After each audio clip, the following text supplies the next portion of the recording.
Salve, salve pessoal, bom dia, boa tarde, boa noite. Meu nome é Doni Cortelete Stingel, aqui do canal Lista de Livros, e hoje nós falaremos sobre a obra Um Diário do Ano da Peste, do Daniel Defoe.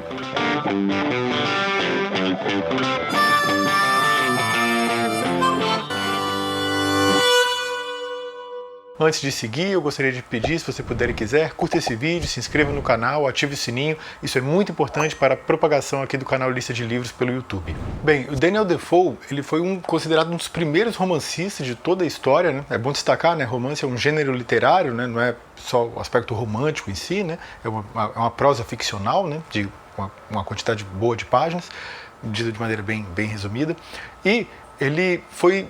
No início da sua vida laboral, ele foi comerciante, muito envolvido com especulação, e foi um personagem que sempre teve problemas com seus rendimentos, sempre foi muito endividado. Ele recebeu de dote por ter se casado com a sua esposa um valor enorme, ainda assim ele sempre viveu endividado, sempre teve problemas, né, no campo financeiro, e mesmo com o eventual êxito de suas obras, ele continuou endividado e morreu endividado. O Daniel Defoe, ele se envolveu politicamente de maneira bastante intensa com o seu país e sua época. Ele foi jornalista, aliás um grande jornalista, muito metódico. Isso terá uma influência decisiva nas suas obras, como nós vamos deslindar aqui ao longo desse vídeo. Ele se envolveu tanto com a política, ele chegou mesmo a ser espião do próprio rei, né? Ele esteve na oposição, esteve apoiando a situação, inclusive ele chegou a ser preso por conta de certas opiniões que ele ministrou ao longo da vida.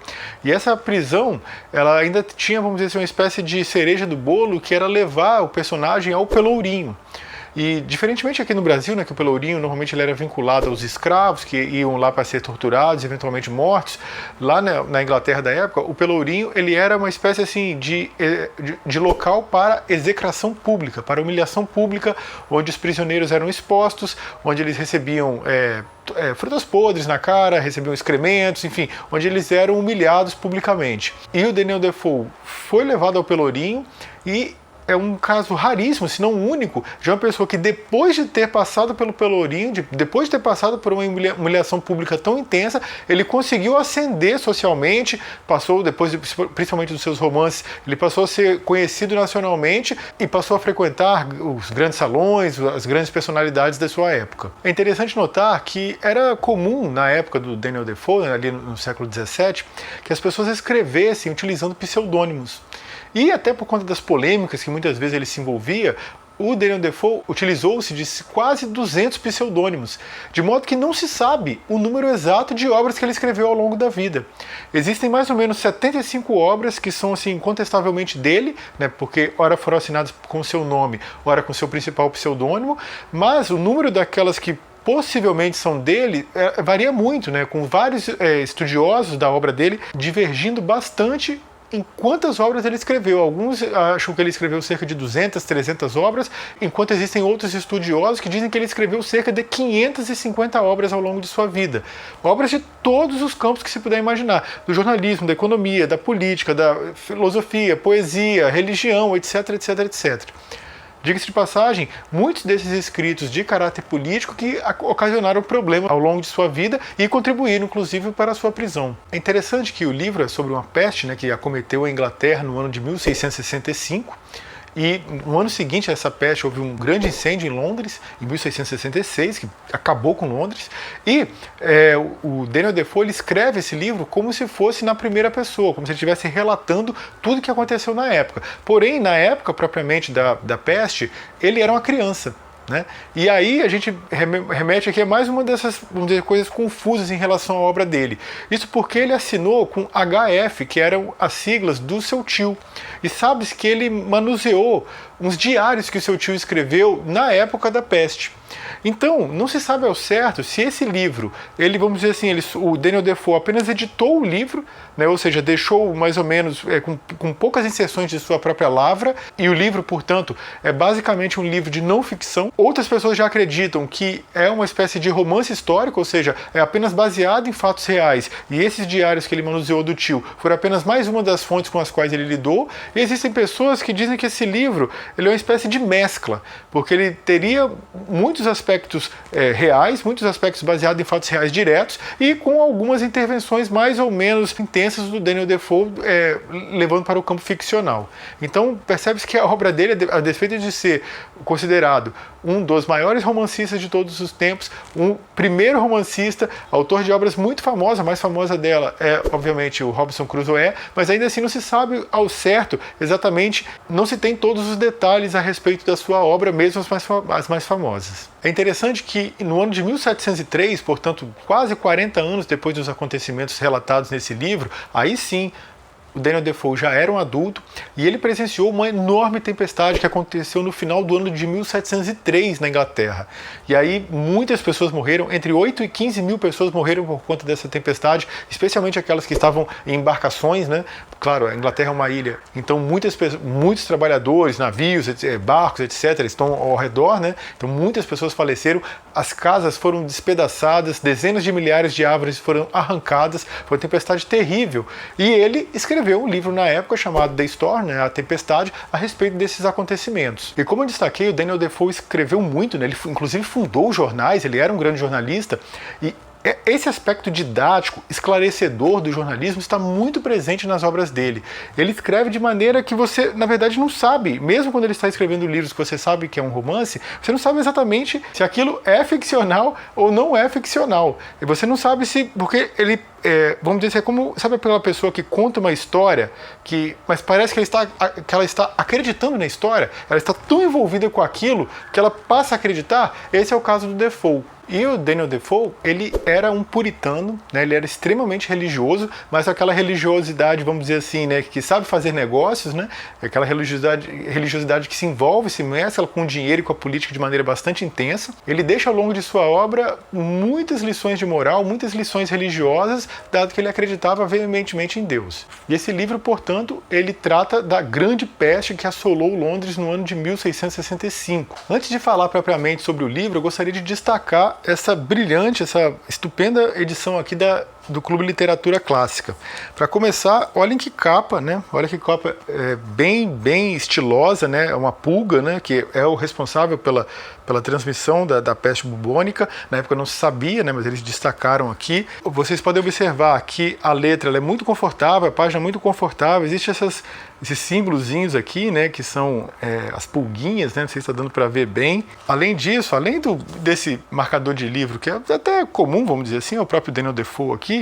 Mas, gente, olhem esse marcador de livro aqui, né, que representa, né, aquela roupa que eles utilizavam para se proteger exatamente nessa época aí. Olhem que marcador de livro espetacular. Foi o melhor marcador de livro que eu vi na minha vida. Eu nunca vi um marcador de livro tão bonitinho e tão vinculado à obra quanto esse. Realmente o Clube de Literatura Clássica está de parabéns aí pelo seu feito. A única coisa que eu senti falta aqui na edição foi de um prefácio. Realmente fez falta aqui para contextualizar um pouco, comentar um pouco sobre o autor. Eu acho isso sempre interessante e eles não inseriram. De qualquer maneira, é uma edição muito caprichada e muito bonita. E do que trata o livro? Bem, o livro é narrado todo em primeira pessoa. É um livro que não tem capítulos, né? Ele é todo de uma vez, né? Sem aquele fôlego, sem aquele alívio, né? Isso dá certo dinamismo, por outro lado também te deixa sempre um pouco asfixiado, vamos dizer assim.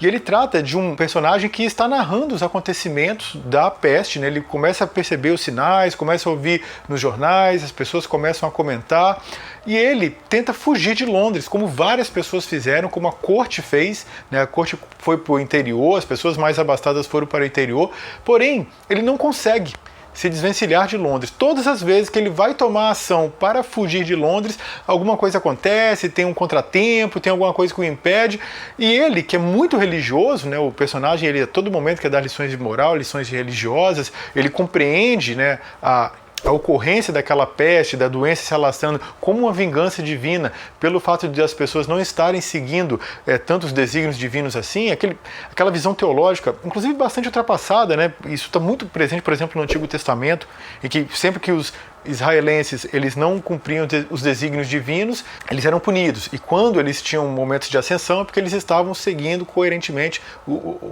as demandas de Deus.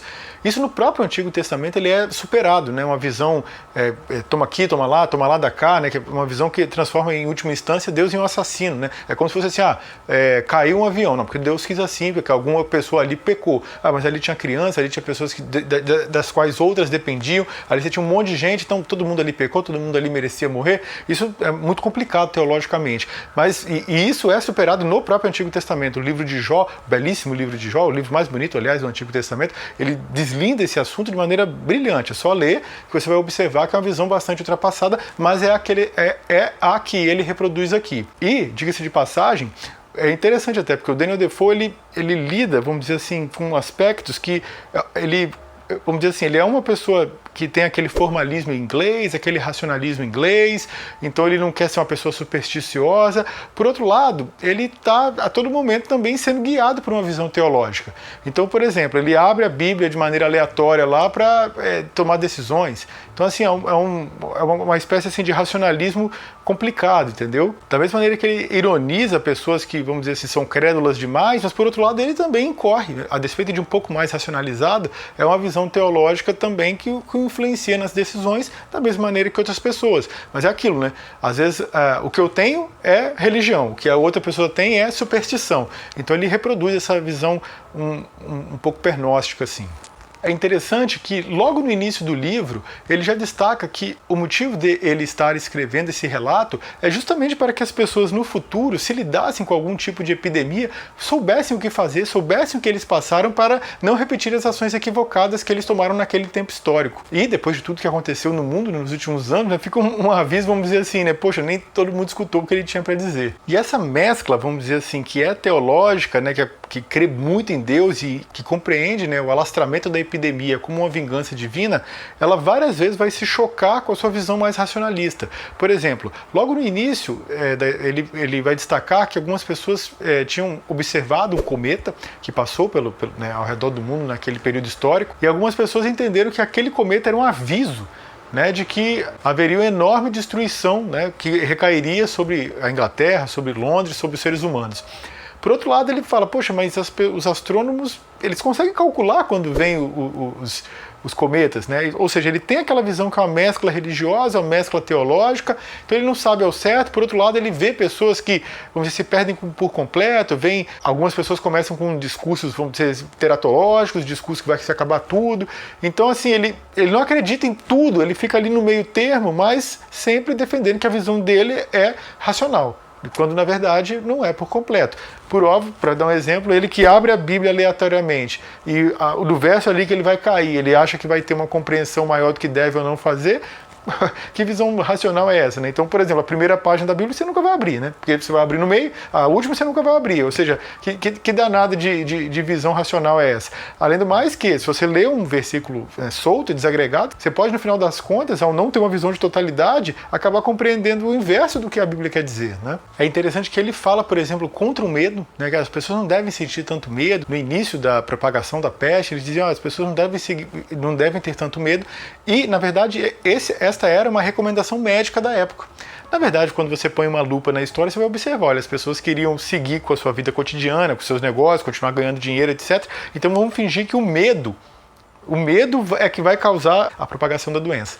Então, resultado, disse para as pessoas terem confiança, seguir com a sua vida e tal, e o que acontece é que, obviamente, a epidemia se espalha. O Daniel Defoe destaca que, ao invés das pessoas se persignarem, de se arrependerem, de pedirem perdão a Deus, elas vão atrás de pessoas que dizem ter a solução, a cura, o antídoto para a doença. Então vão atrás de pessoas que vão oferecer remédios absolutamente ineficazes, pílulas, tônicos e vários tipos de antídoto que as pessoas vão vender, vão dizer, não, você pode tomar isso, que quem toma isso não vai ter o efeito da peste. Uma espécie de tratamento precoce da época, vamos dizer assim, né? A cloroquina da época, vamos dizer assim, de maneira muito clara, ele vai mostrar que já naquele tempo histórico havia os charlatões que iam vender remédios ineficazes, enganando o povo e, pior, fazendo com que ele acreditasse naquele tipo de remédio, então pudesse, vamos dizer, seguir com a sua vida cotidiana. Exatamente igual aconteceu aqui no nosso tempo histórico. E a gente já pode destacar aqui que, diferentemente do que aconteceu aqui, do que aconteceu com a gente aqui no Brasil,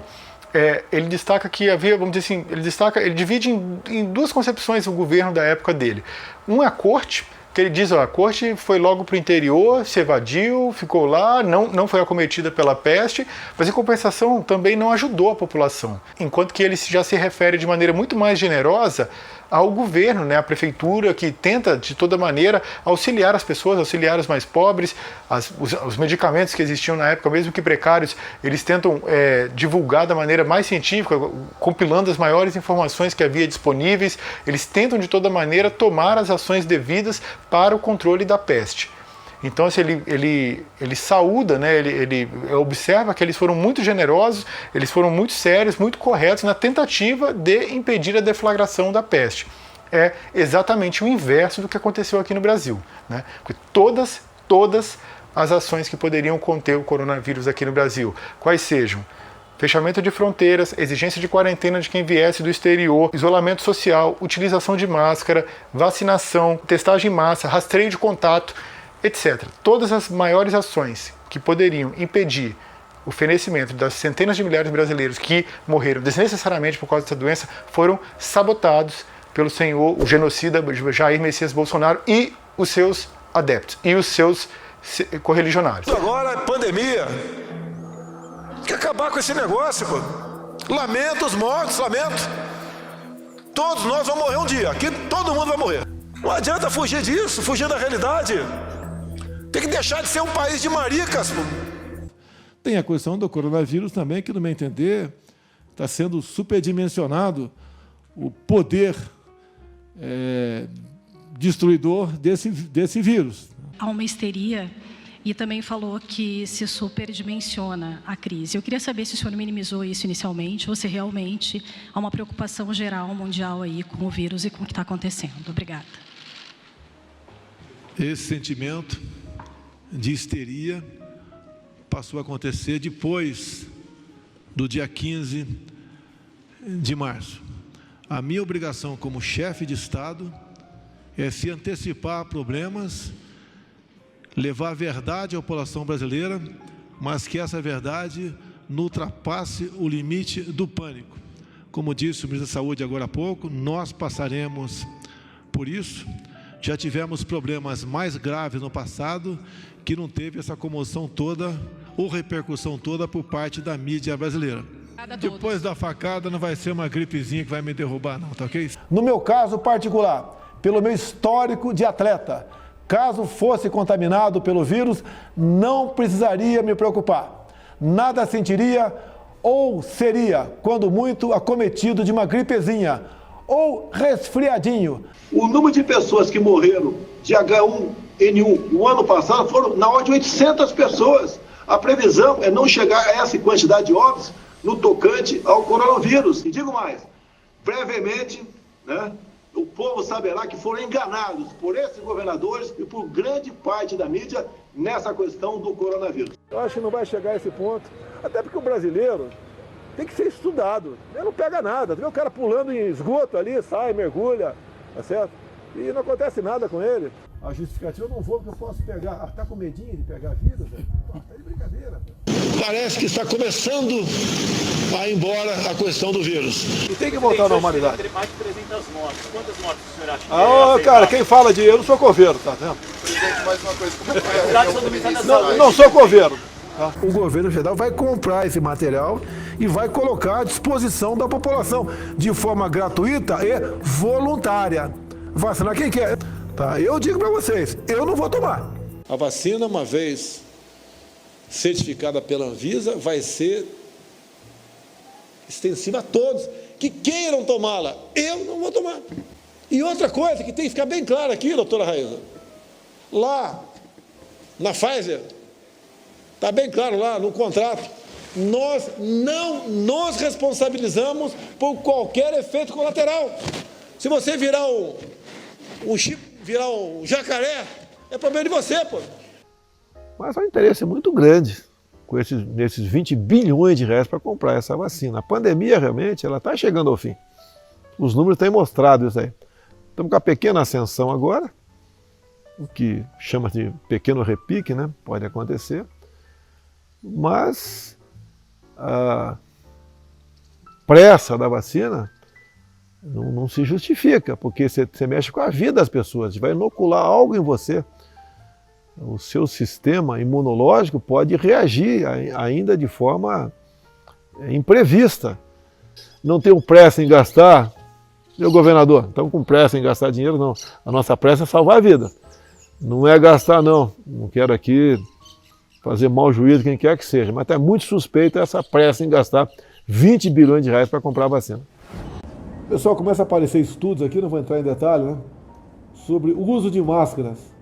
Então começa a aparecer aqui os efeitos colaterais das máscaras. Okay? Não vou entrar em detalhe, porque tudo deságua e crítica em cima de mim, né?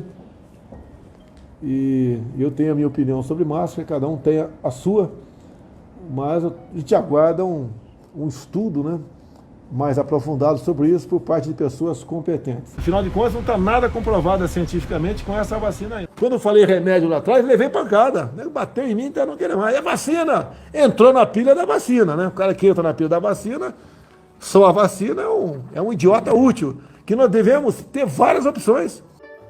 Nós temos que enfrentar os nossos problemas. Chega de frescura, de mimimi. Vamos ficar chorando até quando? Não acho nada. Aquilo que decidiu foi o Ministério da Saúde. A saúde que decidiu os 5 dias.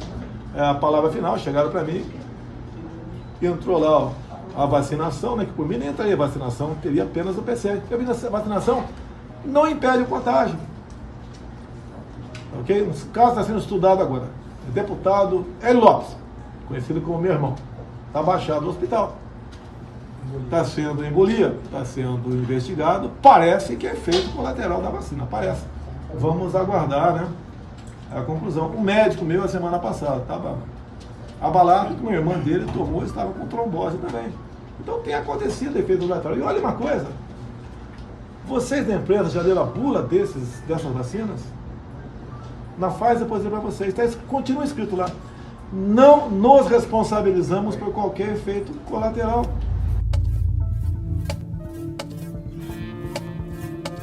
Apesar da tal da pandemia, que houve uma potencialização que pese as mortes, lamentamos todas as mortes, mas uma potencialização, uma politização da mesma enorme. Estamos trabalhando agora com a Anvisa, que quer fechar o espaço aéreo. De novo, porra! De novo vai começar esse negócio? O Omicron, vai ter um montão de vírus pela frente, um montão de variantes pela frente, talvez, peça a Deus seja errado, mas temos que enfrentar. A gente pergunta, por que o passaporte vacinal? Que essa coleira querem botar no povo brasileiro? Cadê a nossa liberdade? Eu prefiro morrer do que perder a minha liberdade. É uma vacina nova. Não está havendo morte de crianças que justifique algo emergencial. E você vai vacinar teu filho contra algo que o jovem, por si só, uma vez pegando o vírus, a possibilidade dele morrer é quase zero? O que está por trás disso? Qual é o interesse da Anvisa por trás disso aí?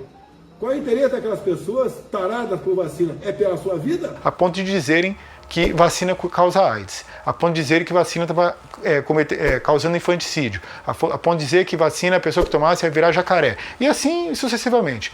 Sempre falaram contra todas as medidas que a ciência apontava que coibiriam a propagação do coronavírus, enquanto que aqui no livro não.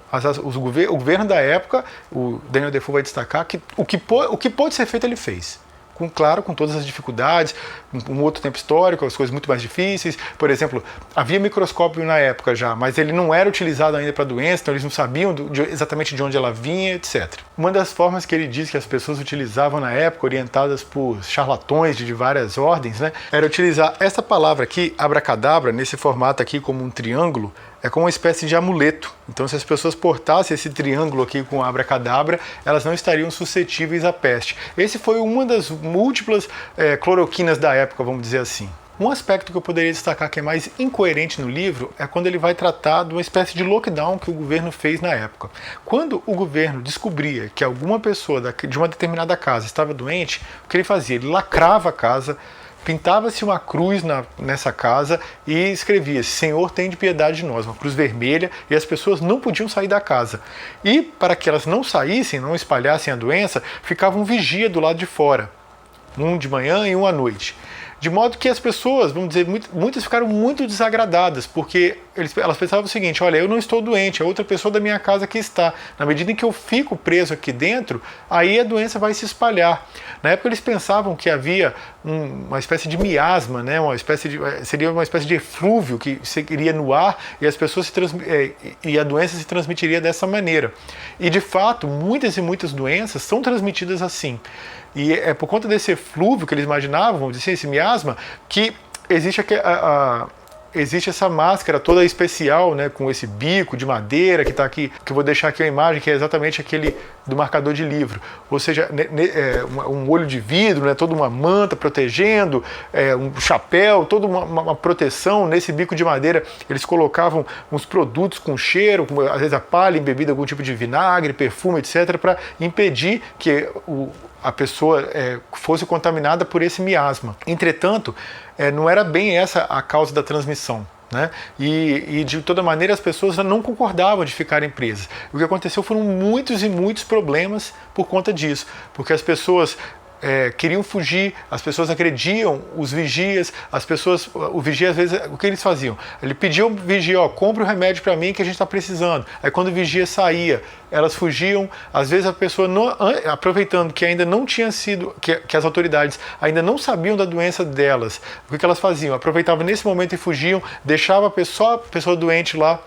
Mas o que aconteceu? Na verdade, ele aponta que, apesar dele não concordar em nada com o trancamento das casas, né, o selamento das casas, que é, em outros termos, um lockdown mais severo, muito mais severo do que foi feito aqui no Brasil, aliás. Aqui no Brasil nem dá para dizer que foi feito lockdown, isso tem uma piada, né? Mas é porque aqui, em todos os lugares, né, bar ficou aberto, nos bairros, bares ficaram abertos, pessoas bebendo, tudo normal, tudo sem máscara. Então, dizer que aqui houve lockdown é uma piada, né? Mas, enfim, lá era feito o lockdown de maneira mais séria, mas isso ocasionou muitos tumultos, né? E ele vai contar vários casos, por exemplo, casos de pessoas que não tinham tido a doença, tinham tido uma outra doença qualquer, e aí eles foram fechados dentro de casa porque estavam com algum tipo de sintoma, e aí por ficarem muito tempo presos dentro de casa, acabaram contraindo outras doenças, porque não podia sair, porque não podia respirar direito, porque não tinha, né? Nós que ficamos presos durante a pandemia, nós podemos observar muito bem, né? Que, vamos dizer assim, é um momento difícil, né? Você ficar tanto tempo preso dentro de casa, especialmente quando você tem crianças dentro de casa que ficam naquela agonia, querendo, né, despejar sua energia. Ele vai destacar, né, toda a dificuldade desse tempo e ele fala: eu não concordo com o selamento das casas. E ele, inclusive, vai se tornar um vigia das casas. Ele é selecionado para ser um vigia, mas ele fica doido para sair, porque no fim ele não concorda com o que ele está fazendo. Entretanto, e aí que eu digo por que eu falei que era incoerente, ele observa que aquilo dava resultado. Ele observa que quando as casas ficavam seladas, a propagação naquele local diminuía.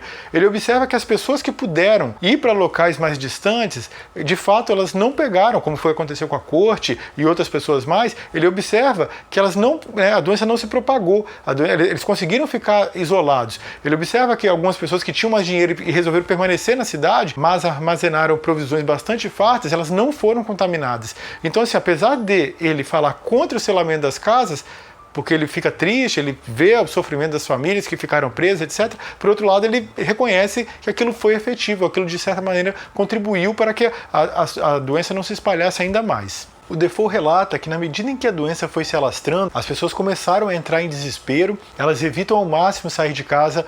Quando elas saem, elas evitam se aproximar das pessoas. Quando elas vão, por exemplo, no açougue, aí elas vão no açougue, elas mesmas vão lá e manuseiam a carne, pegam a carne que elas querem, que elas escolheram e levam embora. O dinheiro que elas vão utilizar, elas colocam dentro de um pote de vinagre, que aí era ali que o açougueiro pegaria. Ou seja, elas vão tentando tomar de toda maneira a maior precaução possível.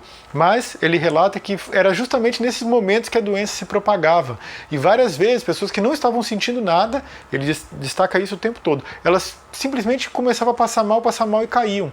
Né? Havia algumas pessoas que os bulbos, né, aquilo que são os gânglios inchados, né, que as pessoas chamavam de bulbos, que quando isso acontecia, ainda havia algum tempo, passava-se alguns dias, as pessoas tentavam queimar aquilo, né, um tratamento médico bastante precário na época, né? Essa doença que é a peste bubônica, ela só foi tratada através de antibióticos, né, muitos anos depois que eles foram desenvolvidos, e mais algumas pessoas, elas simplesmente, vamos dizer assim, do nada, né, parecia que elas estavam bem, não estavam se sentindo nada, não tinham observado que tinha algum problema, e de repente elas se sentiam mal, iam parando, ficavam alguns minutos e faleciam. Então, assim, muitas pessoas na rua faleciam. Ele destaca a todo momento o esforço hercúleo que foi feito para não deixar os corpos nas ruas, né, até porque eles entendiam que isso só ajudaria a propagar ainda mais a doença. Então, sabe aquela fala assim, que eram tantos os mortos que os vivos nem conseguiam dar conta de enterrá-los? Isso ele destaca reiteradamente que não aconteceu. Porque sempre havia carroceiros, às vezes esses carroceiros acabavam morrendo também, eles trocavam, e aí ele não deixa de destacar, né, que os pobres, na medida em que não tinham nenhum tipo de outra opção, eram eles que faziam esses serviços obstinados, esses serviços que, no entender dele, requereriam muita coragem, mas na verdade você vê que não é coragem propriamente, né? As pessoas simplesmente não tinham outra alternativa, e na medida em que os negócios estavam parcialmente paralisados, então elas tinham que se expor a esse tipo de trabalho, por um lado aflitivo e por outro lado muito perigoso, e por conta disso muitas pessoas morreram. E aliás ele destaca que os pobres particularmente, logo de início, por terem se exposto demasiadamente à doença, eles já foram dizimados, e ele diz assim, até com tristeza, assim, mas ele reconhece, olha, a cidade não conseguiria arcar com eles, não havia mais como dar esmolas, não havia como fazer pequenos serviços, então essas pessoas elas morreriam de qualquer forma e já foram logo mortas pela doença.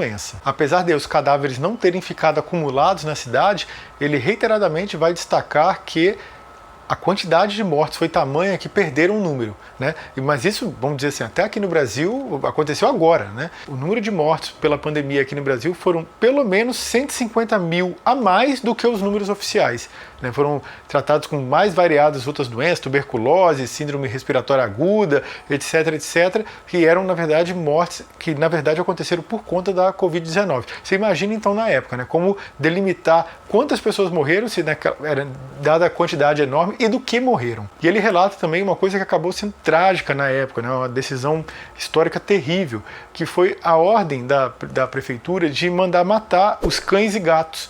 Que eles achavam que esses animais, na medida em que eles trafegavam pela cidade, eles ajudavam a espalhar a doença, através, né, levando como se levasse na respiração, levasse aqueles eflúvios, aquelas correntes, aqueles miasmas. Então eles mandaram matar todos os cães e gatos, na tentativa de debelar a pandemia, e o que aconteceu foi que aí mesmo que a peste se propagou à vontade, na medida em que os ratos que efetivamente a transmitiam, eles não tinham mais os seus caçadores, vamos dizer assim, naturais, eles puderam se propagar à vontade. Ele, claro, aqui no livro ele não destaca, porque ele não sabia disso, né? É com o nosso conhecimento histórico atual que a gente consegue observar que foi uma decisão histórica terrível. Como eu disse, na medida em que o Defoe ele tem uma visão religiosa bastante intensa, ele observa, vamos dizer assim, com uma espécie de respeito e talvez até um carinho quando as pessoas vão à igreja nesse tempo. Então, assim, ele que sempre falava, por exemplo, contra a aglomeração, quando as pessoas estão aglomeradas na igreja, ele destaca, olha a valentia delas, olha como eles colocam, vamos dizer assim, Deus acima de todas as coisas. Ele não observa isso de maneira negativa. Então, assim, é um erro na ida e um erro na volta. É um erro que auxilia na propagação e erro que se aquelas pessoas são tão crédulas, são tão arrependidas, são tão religiosas, elas não precisariam se expor para receber o benefício divino. Uma coisa que o Defoe destaca, e de fato aconteceu até os dias atuais, é que algumas pessoas elas estão doentes e ainda não manifestaram sintomas e já são capazes de propagar a doença. Então esse é uma questão trágica, né? E aconteceu aqui na pandemia, né? Alguns dias antes da pessoa, e algumas pessoas na verdade em nenhum momento, né, demonstraram nenhum tipo de sintoma e elas ficavam transmitindo. Ele entende que essa foi uma das piores causas que permitiu a propagação da doença. Por outro lado, algumas pessoas diziam, não, se eu não tive contato com ninguém, se eu não tive, todas as pessoas com quem eu falei eram saudáveis, então é Deus mesmo que está se vingando da gente, não há nada que a gente possa fazer.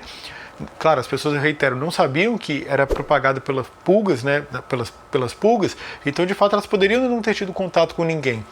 E o que aconteceu foi que algumas pessoas se levaram ao desespero, né? Simplesmente largaram de mão, então se é Deus que vai me punir ou não, então está na mão de Deus, então eu posso seguir com a minha vida. Aí o que aconteceu é aí mesmo que a gente morreu, acreditando, né, vamos dizer assim, né, pondo só na mão de Deus e seguindo com a sua vida cotidiana. Ele inclusive rememora, né, porque isso lembrou, ele faz analogia com um grande incêndio que acometeu Londres no ano seguinte, porque ele foi de tamanha destruição, ele tomou tão grandes proporções que em certo momento as pessoas desoladas, elas desistiram de tentar lutar contra ele. Simplesmente aceitaram que o incêndio consumiria a cidade inteira. É interessante que ele dá uma dica, né, assim, o grande aprendizado dele, né, em relação à propagação da peste. É que se começar uma peste, ele recomenda que as pessoas vão para locais distantes, fiquem agrupadas em grupos não muito grandes, para que eles não se espalhem entre si. Ele fala, ficar numa cidade como Londres, que tem 1 milhão de habitantes, é pedir para o pior acontecer. As pessoas nesse momento devem vamos dizer assim, fazer um distanciamento social, ficar pequenos grupos estanques para que a doença não se propague. O que de fato é uma das melhores recomendações que pode se fazer numa pandemia. A gente pode comprovar isso nesse tempo histórico que a gente vive. O Defoe destaca que em certo momento, quando, vamos dizer assim, as pessoas estavam no auge da sua desolação, quando a doença matava, assim, né, ceifando, as pessoas completamente desoladas, desesperadas. Quando ele andava, ouvia muitos gritos, sabe, era um terror. Ele descreve como um terror, assim, o momento que eles viviam. E nesse momento começou a baixar o número de mortes. Começou a baixar, e aquilo foi uma espécie de alento. E antes de ter chegado assim, a um bom número, várias pessoas que já haviam se afastado de Londres voltaram, as pessoas voltaram a tomar ações, vamos dizer assim, né, como se estivessem cansados da peste, tentaram voltar à sua vida cotidiana antes que a pandemia houvesse acabado. Vamos ver se não lembra o nosso tempo histórico, né? Resultado, a doença foi e voltou a matar novamente, ou seja, pessoas morreram desnecessariamente. Ele destaca isso de maneira bem acerba. Uma coisa que eu acho que é interessante destacar é que o Daniel Defoe, ele não se deixa anestesiar pela quantidade enorme de mortes que estão acontecendo.